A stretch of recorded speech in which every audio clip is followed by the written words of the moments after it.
Oh, you. You're fine. okay. You're good.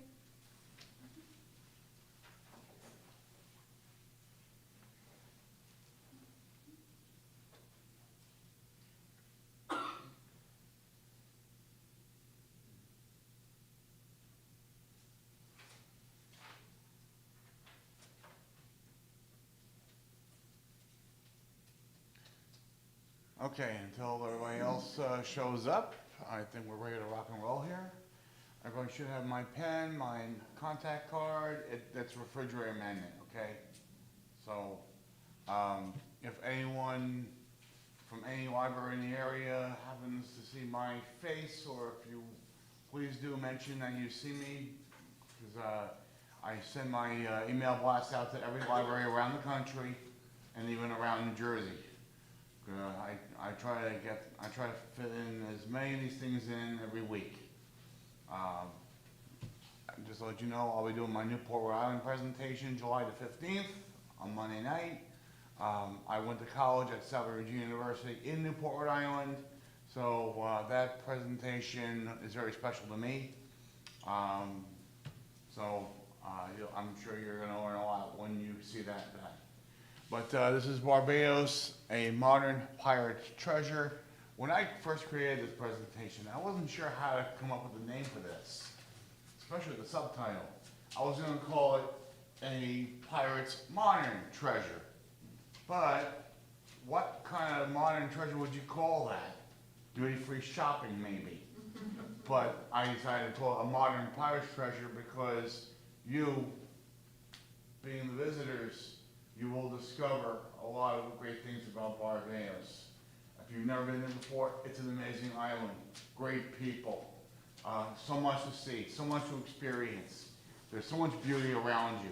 Natural wonders. I'll show you one of my personal favorites, which I would love to visit again. So, without ado, let's start. So, as we know, Barbados is a modern pirate's treasure.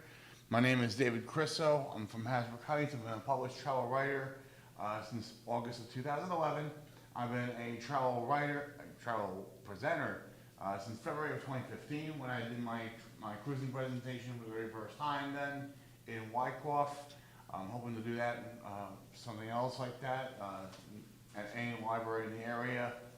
And I'm always trying to find places to present because this is what I love doing outside my full-time job. I'm a clerk with the U.S. Postal Service. I'm based in Rutherford, New Jersey, not too far away, but I love doing that. I even have my colleagues jealous of what I do. So, moving on.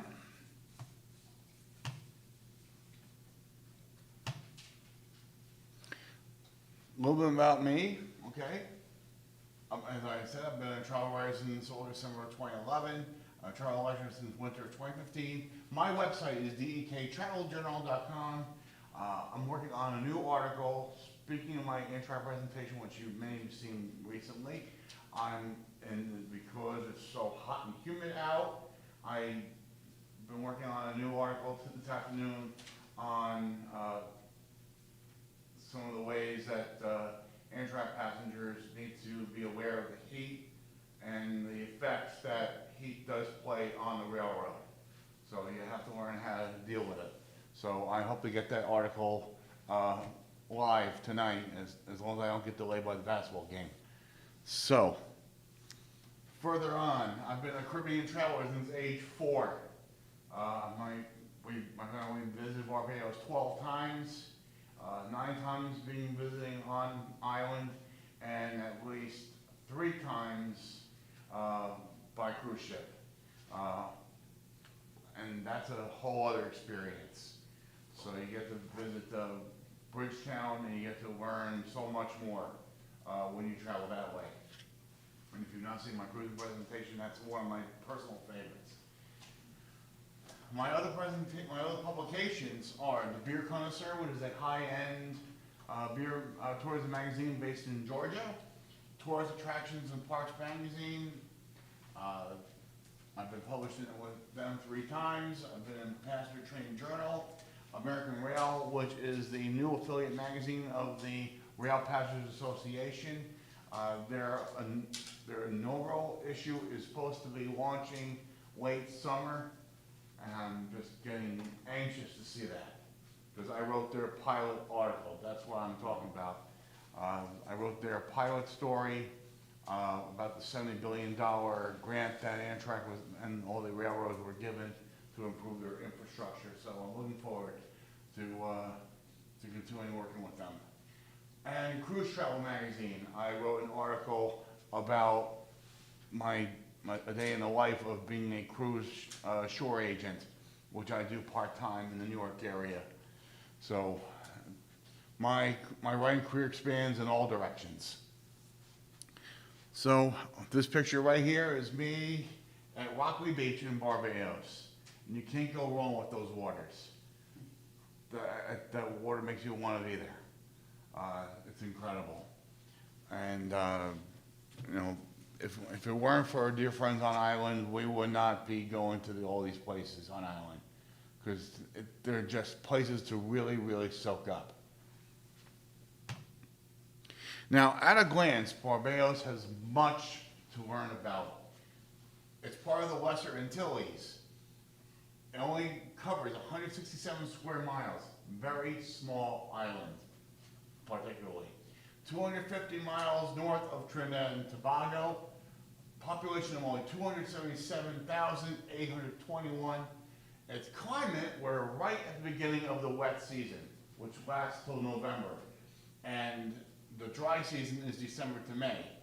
Annual precipitation, the range during the off season, during the wet season, 40 to 90 inches of rain. So if you happen to go into Barbados during the wet season, bring an umbrella. But you'll love it though. Rain makes any island visit worth it. Now some trivial information about it. Did you know about Barbados?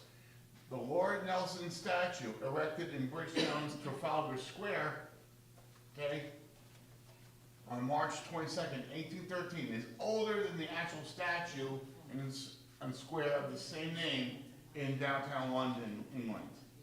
There is a Trafalgar Square on Barbados, but it's much older than the one that's in downtown. Mount Gay is the oldest rum in the world produced on Barbados. I'll talk about Mount Gay as well. And I also have a very important safety tip, or traveling tip I want to share with you regarding rum. So stay tuned. South Carolina was originally settled by Barbadians, and the first governor was a Barbadian.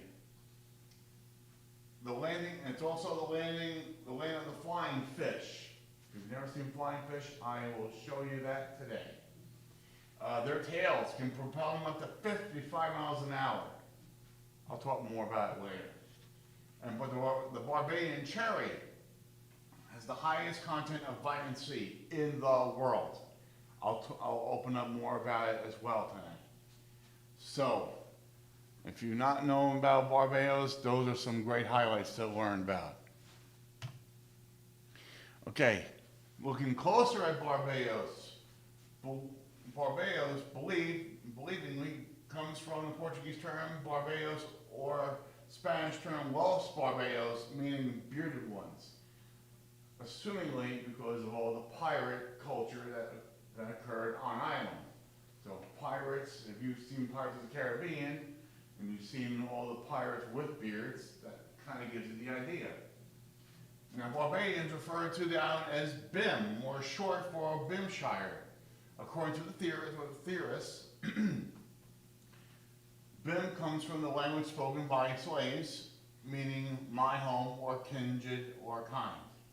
So, that's the whole root word from it. Wait a minute, what happened here? Closer look.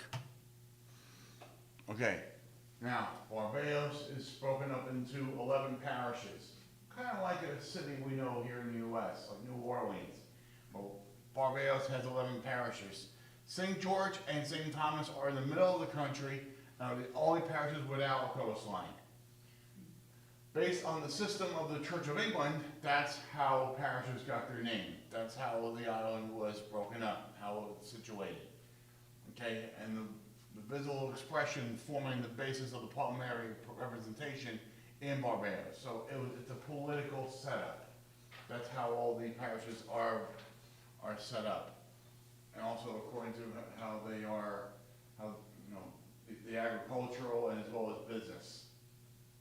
Now, size and shape of parish are primarily influenced by the large plantation estates of cotton, sugarcane, and as well as tobacco that existed during the colonial years.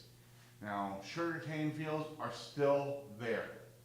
The sugar industry has dwindled, but still it's in great demand. I'll talk more about that later. So that's the whole story behind the parishes. All right, now a little bit of history behind Barbados. If you ever happen to be near Bridgetown, you're going to see this statue right here. That is the statue of Busa. 4th and 7th centuries AD, Amerindian settlement by the civilization of the Saladoid and the Barrancoid. The 13th century, Kalinago arrived from South America, and then briefly claimed by the Portuguese and Spanish from the 16th and 17th centuries, and then from the 1620s to the 1640s, the majority of manual labor was provided by indentured servants.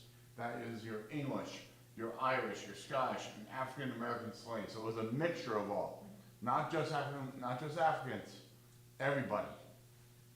So it was a little bit of a melting pot when it came to manual labor. Now, what about Busa? Who was this guy? He was an African freedom fighter.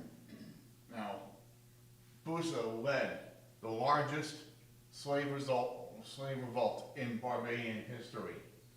Busa, who led the rebellion, he was defeated by the British forces. Now, the first of 3 large-scale slave rebellions in the British West Indies that shook public faith in slavery. It really opened eyes about slavery, the fact that it was wrong to own people. Okay, and it shook the public faith in slavery the years leading up to the abolition of slavery, ultimately in the British Empire and the emancipation of foreign slaves come the 1800s. Now Busa commanded some 400 freedom fighters, both men and women combined, most of whom were believed to be of Creole, which was the natives on island. Which was also their language spoken. So that was April 14th to the 16th of 1816. Now, politically speaking, Barbados is a very interesting system. It's a two-party system, Democratic Labor and the Barbados Labor parties. A full and participating member in the Caribbean community. So they're very well involved in what happens in the Caribbean. Politically, culturally, both sides have a voice in it. And it's an original member from 1995 of the World Trade Organization, or the WTO, and participates actively in its work. So very often it does speak up and it does share its inside scoop. It gives its insight as well as its ideas with the WTO. Now, the Barbados Defense Force has roughly 600 members. Within it, you have 12 to 18-year-olds that make up the Barbados Cadet Corps. So that way, you're always bringing up new people, new young members when they finally become full members of the force. So that is your political system there. And this is the Barbados Parliament building in downtown Bridgetown. Moving forward. Okay, now we're on to natural wonders. Now, this is Bathsheba. It's the main fishing village in the parish of St. Joseph, with some 5,000 inhabitants on the east coastline of Barbados. It's a gorgeous island. The east coast is really awesome, as opposed to the west side. And it's home to quaint churches, St. Joseph Anglican Church and Little St. Joseph. Local attractions include Flower Forest and the Cotton Tower. Now, Joes River Tropical Forest is located on the outskirts of town with 85 acres of woodland and rainforest with giant ficus, figwoods, cabbage palm trees, mahogany. Mahogany is an incredible species of tree, which they make all those beautiful sculptures you find in a lot of duty-free shops. And that is not cheap stuff, because that is handcrafted. That is authentic stuff that they make from mahogany trees from all around the Caribbean. Now, Bathsheba Beach is known as the Soup Bowl. It's where local and international surfing competitions do take place annually on an island. So everywhere, no matter where in the world you come from, Bathsheba is the surfing competition capital there. Now, there's one feature at this beach that you may not recognize, but I'm going to show on the next slide, and it is the eye opener. It is the eye catcher when you're at Bathsheba. This is Bathsheba Rock. Notice how the bottom part is so tiny, holding up the weight of the upper portion. That's all ocean erosion. That's all the salt water just doing its tune, just working its magic there. But Bathsheba is a legendary figure from biblical times. That's where Bathsheba gets her name. So Bathsheba was the daughter of Sheba, known Bathsheba, which is in the Judaism culture. She was the daughter of the oath, but best known for the biblical narrative in which she was summoned by King David, who actually had a really strong crush on her, and later on wound up marrying her. Well, she was known for bathing in milk to keep her skin beautiful and soft in a healthy condition.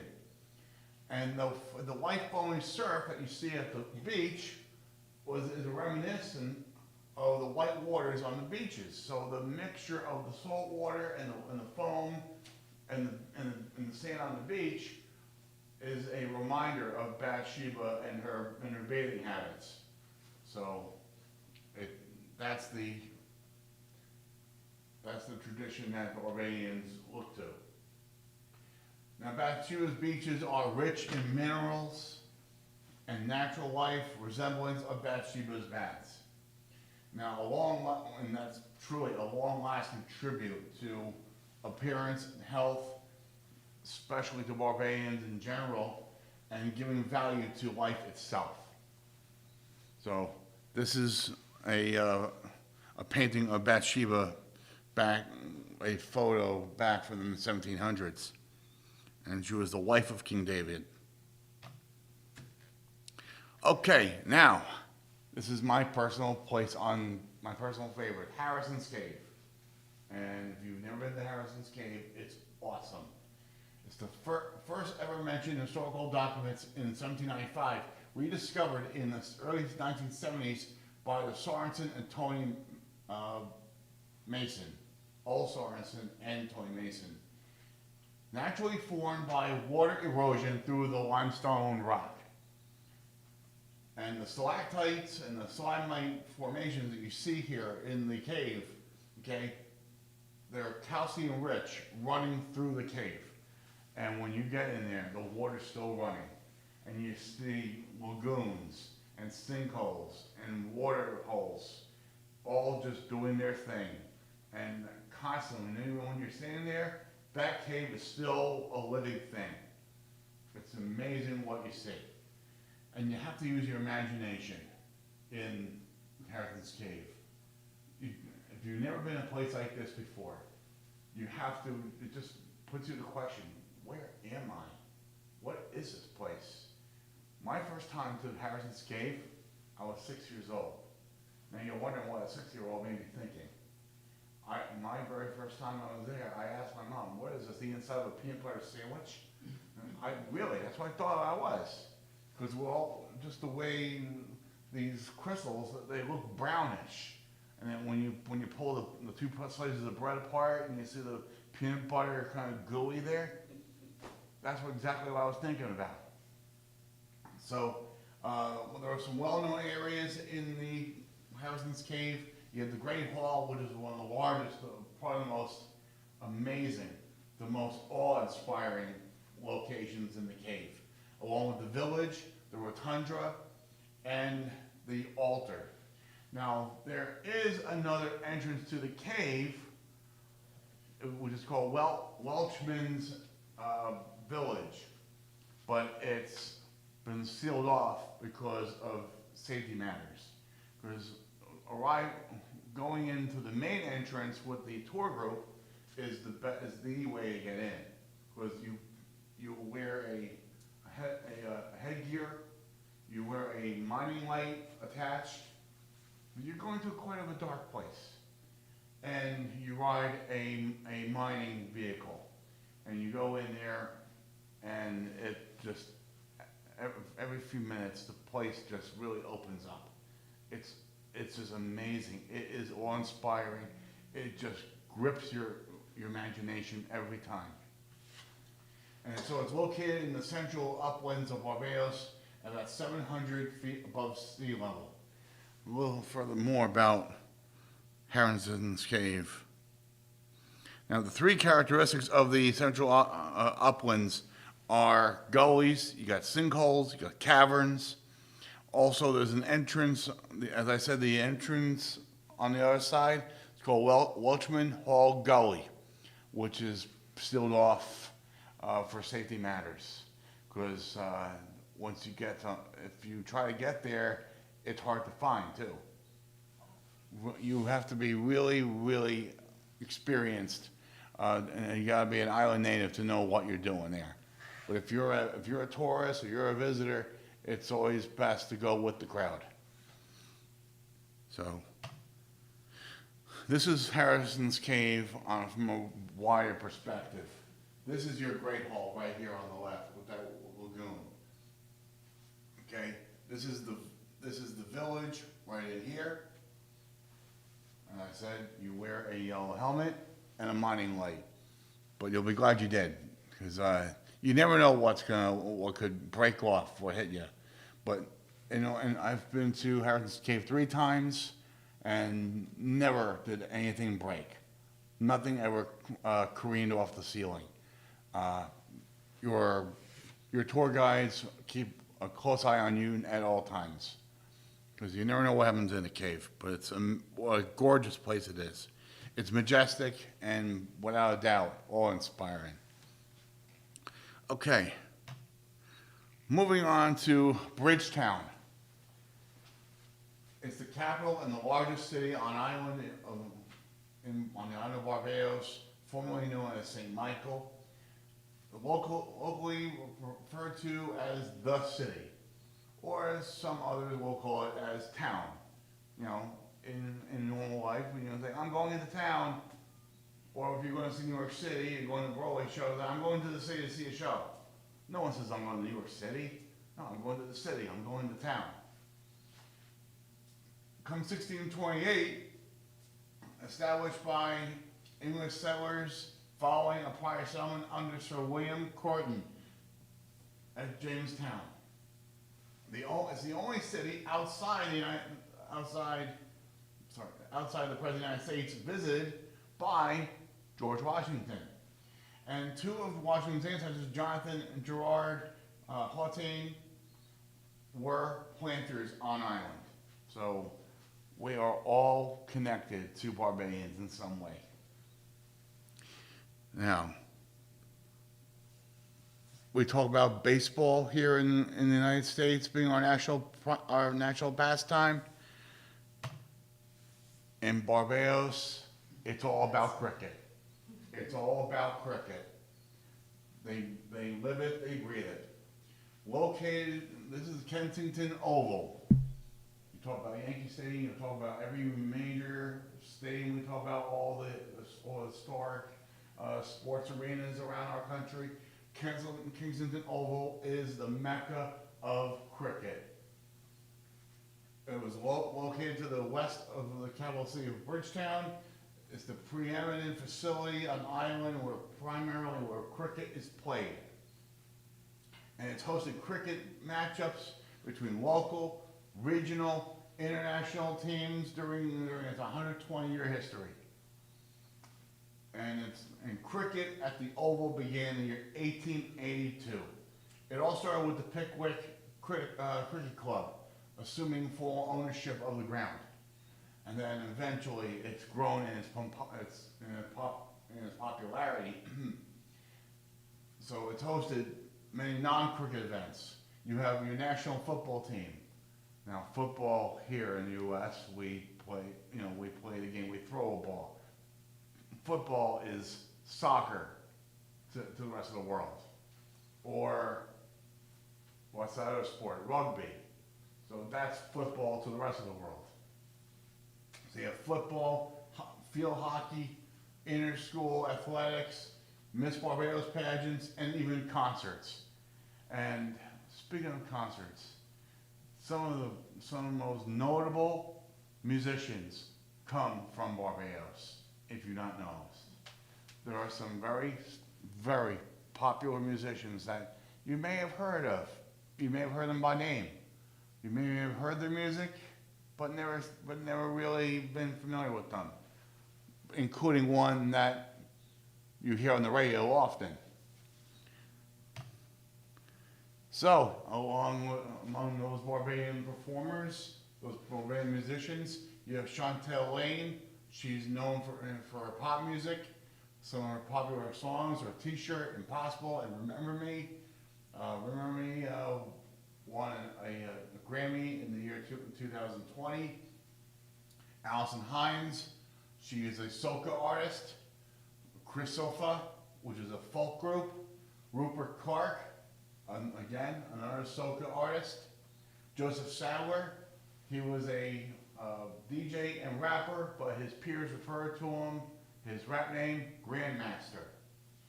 Stetson Wiltshire, reggae and soca.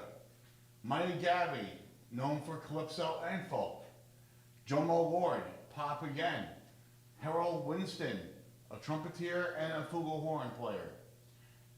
And of course, Rihanna, or Robin Rihanna Fenty. That's her birth name. So, but you've all seen her at the Super Bowl. She performed Super Bowl 57 at halftime. So, a tiny little island with such great nobility of people, which amazing people who are known for their work.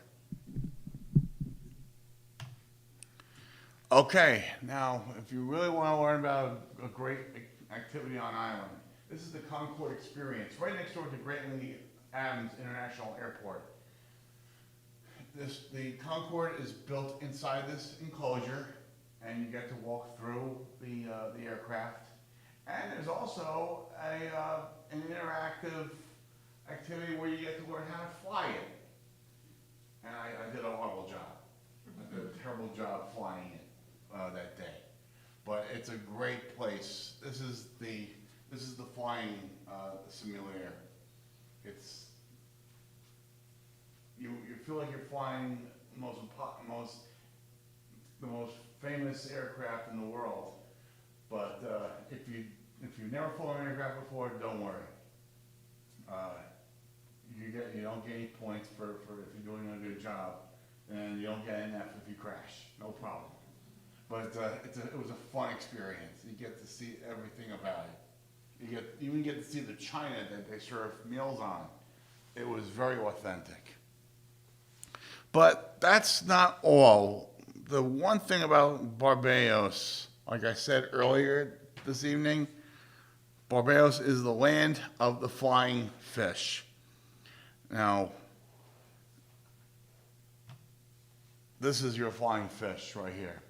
Now, if you ever happen to be on a cruise and you're looking out over your balcony and you see these little things flying above the waves, they look like little bugs, but in real life, if you're looking really close, that's what you see.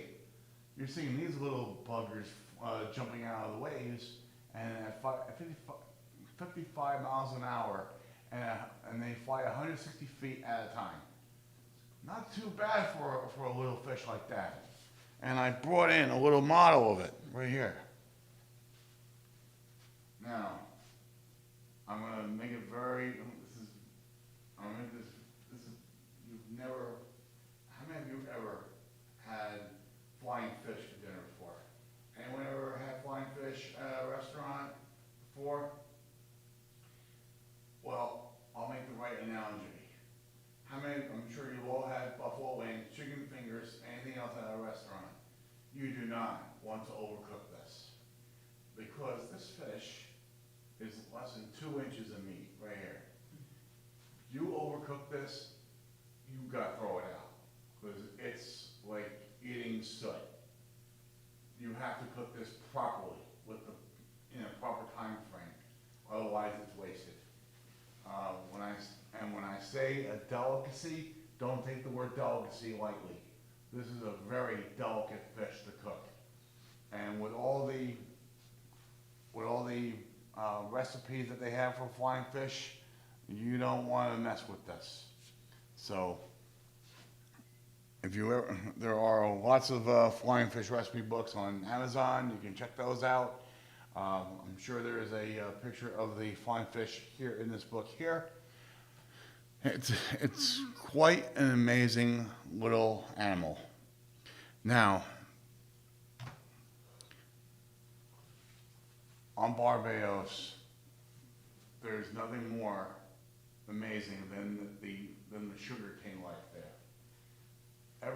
If you go to the stores, you go through the aisle where you see all the sugar, okay? Sugar is still a very big crop on island. Even though the sugar industry has dwindled, still sugar cane is still in demand. Because even though we eat a lot of foods that are sugar-free or less sugar, that has cut into the sugar industry, believe it. But you have beauty products, you have other products that require sugar as a chief ingredient. So sugar is still in demand on island. So even though the cane fields have kind of diminished, the demand is still there, and they still grow it on a daily basis. Now, it's largely in decline as world market prices plummet, but still other uses for sugar are on the up and up. Okay, now further about island. Barbados does have a sweet tooth. Okay, for past decades, it's been the backbone of Barbados and its economy. It was introduced to Barbados by the early settlers in the 15th century. Sugar, rum, molasses. I'll talk a little more about that other product. Plantations were British owned and slave operated, and they grew sugarcane, ground it on site, extracted the juice, which made the molasses, okay, and shipped the raw sugar to Britain to be refined into various products, like some of the products I just mentioned. Okay, now,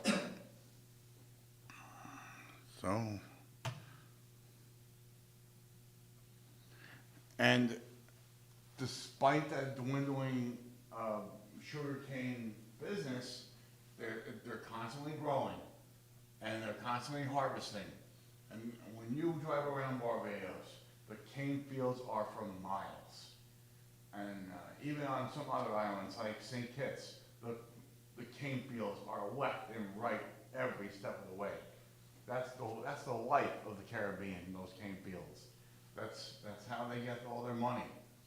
Besides tourism, The sugar business is their backbone. Now, the one thing about Barbados and the sugarcane industry, okay, Barbados had the most plantations than any island in the Caribbean. Okay, the 2008 sugar harvest yielded some 31,600 tons of sugar, about 2,300 tons less than the 2007. But let me just go through this little note here. All right, now you got a couple of types of sugar out there. You have what's called turbinado and demerara, sucanat, muscovado, which is light and dark, which is used for icing sugar. It's used for chocolate cakes and cookies. Those really sweet products that you have, when you put them on the dessert table and during the holidays. Turbinado is a light sugar, like the sugar that you use for your tea and your coffee. That's the difference between the two. Okay, now Barbados had 1,900 sugar plantations back in the early colonial days. Look at it, they lined the island from end to end, shore to shore, cane field after cane field, plantation after plantation, mill after mill. They had more than 50 mills all in the central part of the island where the cane was carried in, crushed, and then it was processed, and then the raw sugar eventually was shipped out by ship to Britain. That was the end product. Now, sugar, if you ever tasted sugar cane, it is very sweet. But eventually, when you process it in the mill, they do take some of the juice out, and it tastes different. That's the truth about when you run anything through a factory. But Barbadian sugar mills today are not what they used to be. You have a lot of high-tech machinery, such as this right here, where the cane pulp is put through this chopper and is ground up. Back in the day, where it was cut up by hand, okay, and the wind turned a sill on the sugar mills built out in the fields, and the wind turned the sill, which turned the rollers inside, and that's what crushed the cane. And then the juice would come out, fall into a cauldron, and and they would heat it underneath. So that's how sugar mills used to function then. Now they just put it through a steam-powered machine, and then it's cut up and crushed and then processed. So, and then however you want sugar to come out, those machines will make it happen. And of course, when there is sugar cane, and there's sugar, you have rum. And like I said, Mount Gay is the oldest rum in the Caribbean, and arguably the oldest rum in the world. It was founded in 1703 by Sir John Gay Allen, giving the name Mount Gay. Now it's heritage and it's based in heritage and history. It's the only rum that has a real true flavor to it.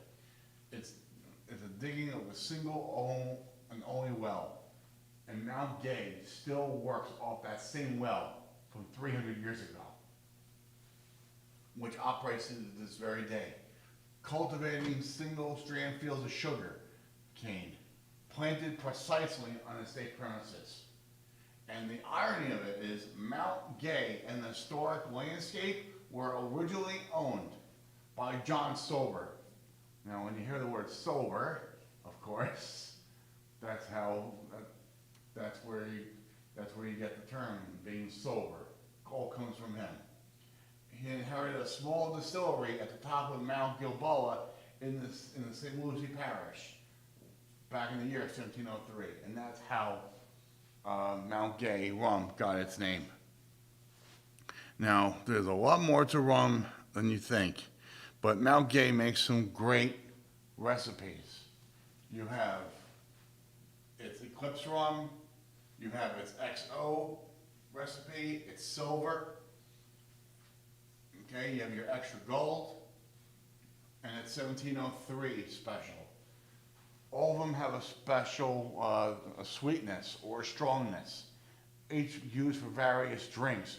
If you go to any of the bars on island, or anywhere where you should get Mount Gay rum and order a drink, they're going to ask you what type, and they'll tell you what the characteristics of that rum are, because each of those characteristics of the rum, they bring out the flavor of whatever it is that you are cooking or you're drinking.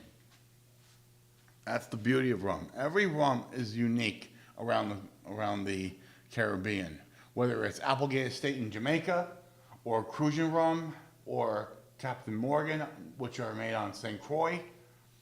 Okay? Every rum is unique in their taste and how they're processed and how they're used. And rum was very popular amongst the pirates back in the day. And everyone thought about it. When you think of the song, Yo-Ho and a Bottle of Rum, that was a pirate song back in the day. Now, it was a tradition born at sea, of course. 18th century, a time of oceanic exploration, discovery, and pirateering. You have stories told of reaching the Caribbean islands, blinding white sands, and the waters of emerald and sapphire. Stories weren't always believed unless said adventurers returned with bottles of rum to prove it. Okay? And, proof of a sailor's journey. But rum provides that bond with sailing. Rum has always been associated with sailing and with all the tradition that goes with it. So, I'm sure you've all heard a lot of Jimmy Buffett songs. They all had a lot of drinking traditions in it. So, that's the whole mystique behind rum and Mount Gay. Now, about that Barbadian cherry, like I said earlier, its genus name is Malpighiaea emarginata. It's a tropical fruit-bearing shrub or small tree in the family Malpighiaceae. Okay? And the common names include the acerola, the Barbados cherry, the West Indian cherry, the wild crib myrtle, and the ceres. Now, acerola is native to South America, southern Mexico, Puerto Rico, Dominican Republic, and other countries in the area, and also being grown in Texas and subtropical Asia, areas of Asia and India. So, but Barbadian cherry there's one thing about the Barbadian cherry. It's a super food. It's classified as being so. Why? It is the chief ingredient in baby food. Because, when you have infants, you want infants to be strong when they're little. So that's why they use that ingredient. So that way the more protein, that keeps them going. Otherwise, you want little ones to be strong and lively. So it's the best ingredient you could put in baby food to keep them up and going. So that is the Barbadian cherry for you. Now it is highly rich in vitamin C, almost as much as camu, all right? Now, although it contains vitamins A, B1, B2, and B3, as well as carotenoids and bioflavonoids, which provide important nutrient value and high antioxidants. And the fruit is edible and widely consumed in the species' native area. So now you know. You may want to have some of that yourself, right? makes you want to have that. Hold on, what's going on here?